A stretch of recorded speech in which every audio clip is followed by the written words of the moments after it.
ஆண்டவருடைய நாமம் மகிமைப்படுவதாக. 7 மாதங்களை முடித்து 8வது மாதத்திலே பிரவேசிக்கும்படியாக கர்த்தர் நமக்கு பாராட்டின கிருபைக்காக, இரக்கத்திற்காக அவருக்கு நாம் நன்றி செலுத்தலாம். இந்த மாத வாக்குத்தத்தத்திற்காக ஜெபித்து கொண்டிருந்த பொழுது தேவன் காண்பித்த வசனம் சங்கீதம் 3:3. நீர் என் கேடகமும் என் மகிமையும் என் தலையை உயர்த்துகிறவருமாய் இருக்கிறார். இந்த மாதம் கர்த்தர் நம்முடைய தலையை உயர்த்துவார், நம்முடைய மேன்மையை பெருக பண்ணுவார், நம்மை அவர் கனப்படுத்துவார். நம்முடைய வாழ்க்கையிலே வெட்கமும் தோல்வியும் வரும்பொழுது நாம் தலை குனிந்து நடக்கிறோம். ஆனால் உயர்வும் மேன்மையும் வரும்பொழுது தலை நிமிர்ந்து நடக்கிறோம். எந்தெந்த காரியத்தில் நாம் தலை குனிந்து நடந்தோமோ அந்த காரியத்தில் எல்லாம் தேவன் அற்புதங்களை செய்து நம்முடைய தலையை உயர்த்துவார்.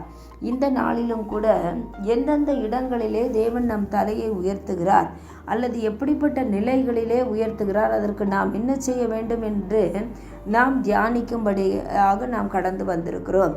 நீங்கள் முதலாவதாக வாசிப்பீர்கள் என்றால் ஆதியாகமம் 37ஆம் அதிகாரம் 20வது வசனத்திலே யோசேப்பினுடைய சகோதரர்கள் அவனை பகைத்து அவனிடத்திலே ஒரு சவால் விடுகிறார்கள். அவனுடைய சொப்பனங்கள் எப்படி முடியும் என்று பார்ப்போம் என்கிறார்கள். ஆனால் இந்த சகோதரர்கள் யோசேப்பை பகைத்தவர்கள், அவனுக்கு எதிரே சவால் விட்டவர்கள். இவர்கள் தகப்பன் ஒருவராக இருந்தாலும் தாயார் வெவ்வேறு இந்த பிள்ளைகளுக்கு இருந்ததினாலேயே இவர்கள் அவ்வளவாய் பகைக்க ஆரம்பித்தார்கள். ஆனால் இவர்களிடத்திலே யோசேப்பு தரிசனத்தை பகிர்ந்து கொடுத்தான். இந்த ஜனங்கள், இந்த சகோதரர்கள் என்ன செய்தார்கள் என்றால் ஒரு சவால் விட்டு யோசேப்பை பகைத்தார்கள். ஆனால் ஒரு காலத்திலே யோசேப்பின் முன்பாக மண்டியிடுகிற நிலைமைக்கு ஆண்டவர் அவர்களை கொண்டு வந்தார். ஆண்டவர் யோசேப்பை உயர்த்தினார். எப்படி உயர்த்தினார்? அவனுக்குள்ளாக மறைபொருட்களை, அவனுக்குள்ளாக ஒரு தேவ வரம், அவனுக்குள்ளாக ஒரு அபிஷேகம் கிரியை செய்த பொழுது யோசேப்பு உயர்த்தப்பட்டான். நீங்கள் 1 சாமுவேல் 16ஆம் அதிகாரம் 13ஆம் வசனத்தை வாசித்தால் தாவீதையும் அவன் சகோதரர் நடுவிலே தேவன் அபிஷேகித்து அவன் தலையை உயர்த்தினார். இன்று எந்த குடும்பத்தார் மத்தியிலே நீங்கள் கூனி குறுகி இருக்கிறீர்களோ, எந்த குடும்பத்தார் உங்களை அசட்டை செய்கிறார்களோ, ஒரு மரியாதையும் இல்லாதபடிக்கு உங்களை நடத்துகிறார்களோ, அதே குடும்பத்தார் மத்தியிலே அவர்களுடைய கண்களுக்கு முன்பதாக கர்த்தர் உங்களுடைய தலையை உயர்த்துவார், உங்களுக்கு ஒரு கனத்தை தருவார். அதனால்தான் தாவீதை குறித்து நாம் வாசிக்கும் பொழுது கூட சாமுவேல் அவனை சகோதரர் நடுவிலே அபிஷேகம் பண்ணினான் என்று சொல்லப்பட்டிருக்கிறது. அப்படி என்றால் யார் யாரெல்லாம் அற்பமாய் நினைத்தார்களோ அவர்கள் நடுவிலே தேவன் தாவீதை அபிஷேகம் பண்ணினார். அதே போலதான் இன்றைக்கும் இந்த மாதம் நீங்கள் விசுவாசிக்க கூடுமானால் கர்த்தர் உங்களுடைய தலையை உயர்த்துவார். எங்கே யார் யார் உங்களை அற்பமாக எண்ணினார்களோ அவர்கள் நடுவிலே. 2வதாக ஆண்டவர் எந்த நிலைமையிலே நம்மை உயர்த்துகிறார்? நீங்கள் 27ஆம் சங்கீதம் 6ஆம் வசனத்தை வாசித்தால் இப்பொழுதும் என் தலை என்னை சுற்றிலும் இருக்கிற என் சத்துருக்களுக்கு மேலாக உயர்த்தப்படும்.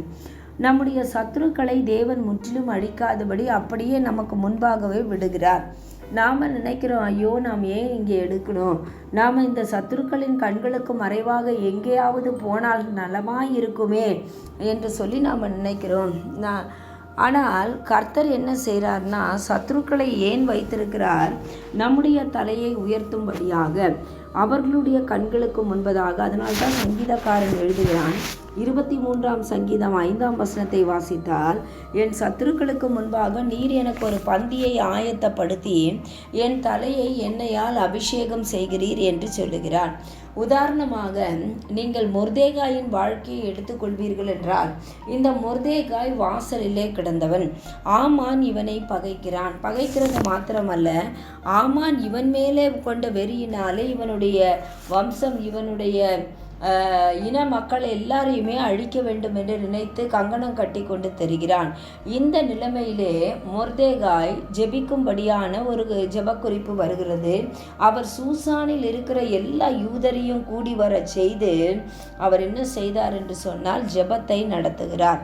ஆனால் இதனுடைய முடிவு நீங்கள் பார்த்தீங்கன்னா, எந்த ஆமான் இவருனை அசட்டை பண்ணினானோ அவனுடைய கையாலேயே கிரீடமும் எல்லாமே கொடுக்கப்பட்டு அங்கே நகர்வலம் மொர்தேகாய் வருகிறார்.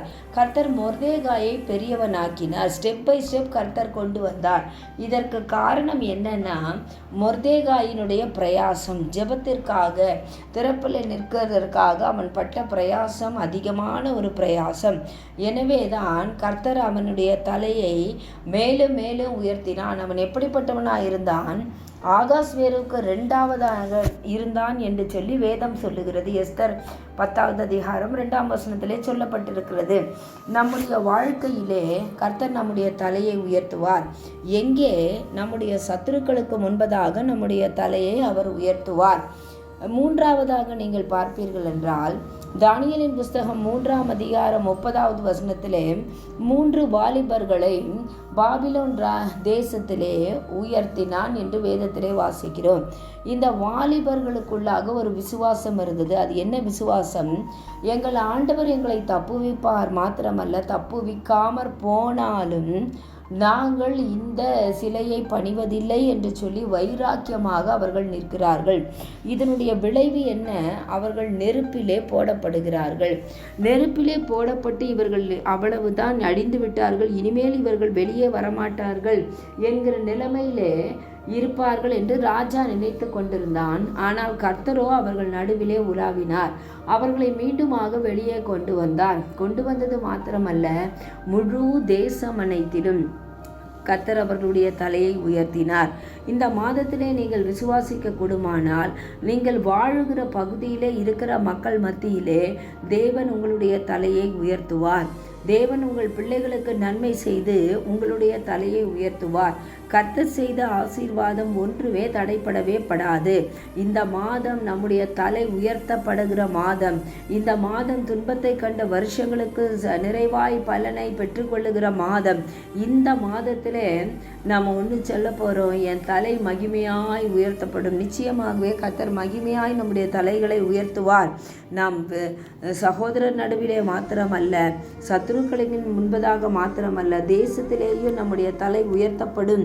நாம் வாழுகிற பகுதிகளிலே நம்முடைய தலை உயர்த்தப்படும் என்பதிலே சந்தேகமே இல்லை. என்னை கேட்டுக்கொண்டிருக்கிற பிரியமானவர்களே, நீங்கள் யோசேப்பை போல பரிசுத்தம் உள்ளவர்களாக, அங்கே ஷாத்ராக் மேஷாக் ஆபேத்நேகோவை போல வைராக்கியமும் விசுவாசம் உள்ளவர்களாக, தாவீதை மொர்தேகாயை போல பிரயாசப்படுகிறவர்களாக நீங்கள் இருப்பீர்கள் என்றால் உங்களுடைய தலை உயர்த்தப்படும். இதுவரை கண்ட துன்பங்கள் எல்லாம் விலகும்.